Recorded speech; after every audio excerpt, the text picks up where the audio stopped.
Quand tu te souviens de ces péchés sexuels, souviens-toi aussi de tes péchés contre la fraternité, contre l'amour. Ils sont nombreux.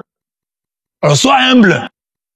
Tu n'es pas innocent parce que tu n'as pas de péché sexuel. Et il y a des gens dans la vie qui ne pêchent pas sexuellement, pas par conviction, mais par manque d'occasion.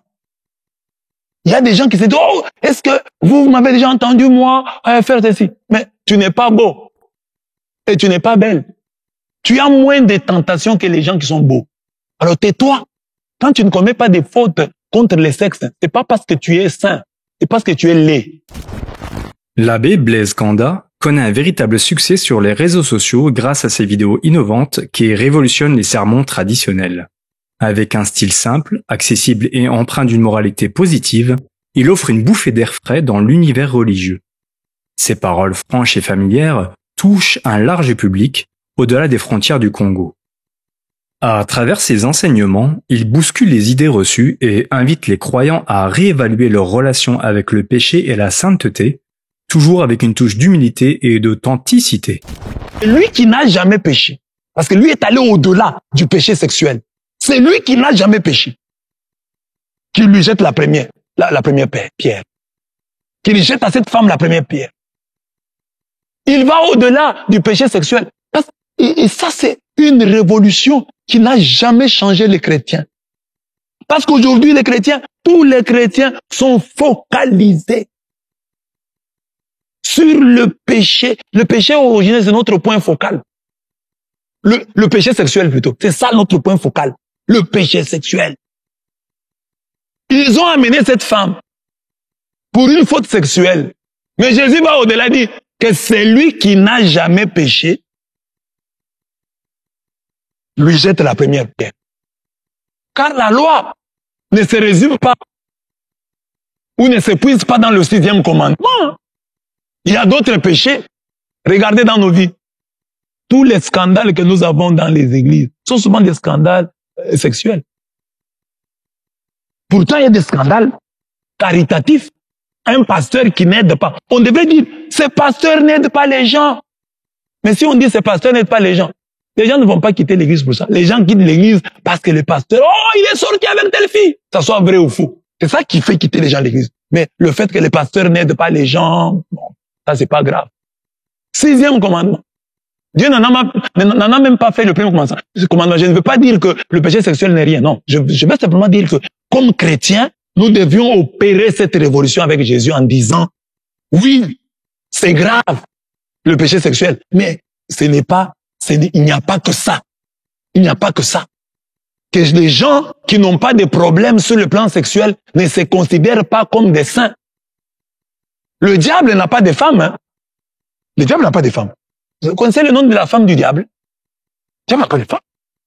On n'apprend pas que le diable, oui, il y a ces démons-là, on appelle démons succubes, mais le diable lui-même comme ça, on dit, oh, le diable a suivi. Non, il est chaste. Le diable est chaste. Il n'y a pas de dossier des femmes. Dans la Bible, il n'y en a pas. Un dossier des femmes, oh, le diable est allé suivre la femme de quelqu'un, non. Le diable se respecte. Sur le plan sexuel, il se respecte vraiment. Mais est-ce qu'il est saint? Pour autant, non! Parce que c'est ça. L'épicentre de la chrétienté, c'est le 6e commandement. Or, la Bible dit ceci. Quiconque observe toute la loi, mais pêche contre un seul commandement, devient coupable de tous. En effet, c'est lui qui a dit, tu ne commettras point d'adultère. Et Paul commence par là. Hein. C'est lui qui a dit, tu ne commettras point d'adultère. A dit aussi, tu ne tueras point. Or, si tu ne commets point d'adultère, mais que tu commettes un meurtre, tu deviens transgresseur de la loi. Donc, obéir à la loi de Dieu, c'est obéir à toute la loi.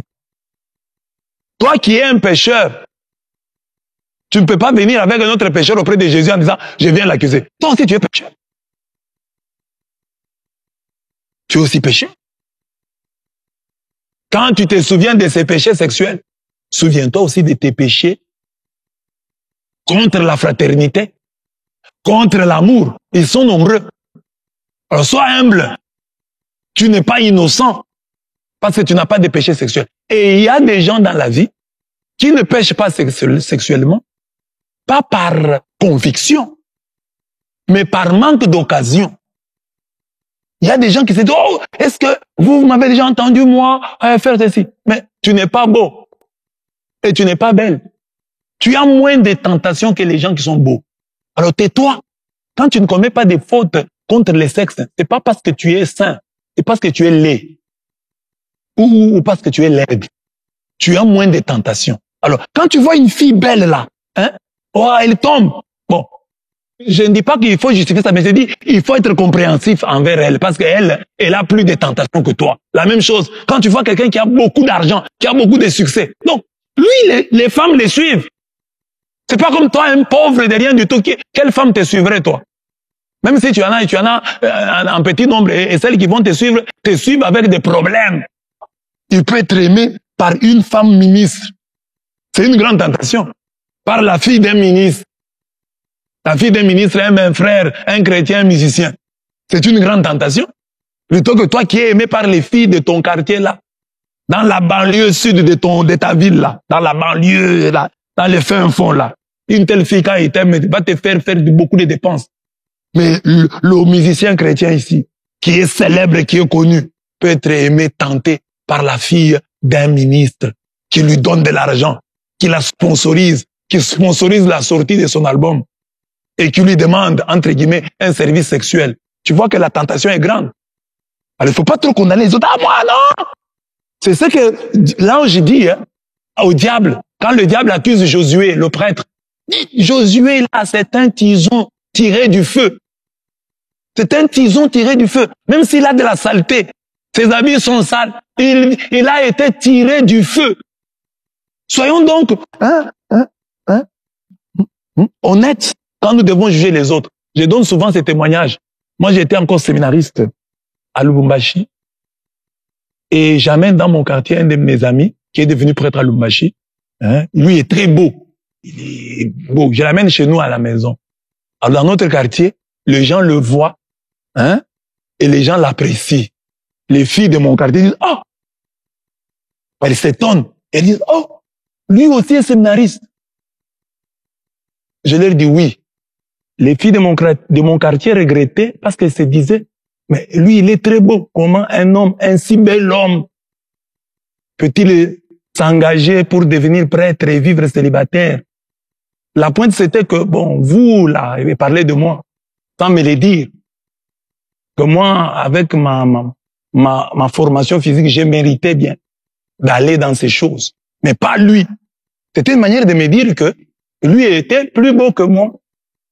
Et moi, je dois comprendre. Quand j'apprends que celui-là est tombé dans un péché, je dois comprendre que lui a plus de tentation que moi. Parce que quand nous étions jeunes, il est venu dans mon quartier et les filles de mon quartier l'ont apprécié. Les filles qui vivaient avec moi, qui ne m'ont pas apprécié moi, mais qui l'ont apprécié lui parce que lui avait une beauté qui attirait leur regard. Alors je dois être humble. Si je tiens encore debout, c'est aussi à cause de ma formation, de ce que je suis. La même chose aussi pour toi et pour moi. Nous ne devons pas penser que puisque nous n'avons pas de problèmes de tel côté, du côté affectif, c'est que nous sommes saints. Non, nous pouvons être saints par manque d'occasion et non par conviction. C'est ainsi que j'ai dit que tu n'es pas saint, tu n'es pas sainte. Tu manques seulement des occasions de péché. Attends, quand tu seras beau comme Absalom. Alors tu pourras dire oui, j'ai des tentations et je tiens. Tu n'es pas beau comme Absalom. Et tu fais beaucoup de bruit. Tu n'as pas les tentations d'Absalom.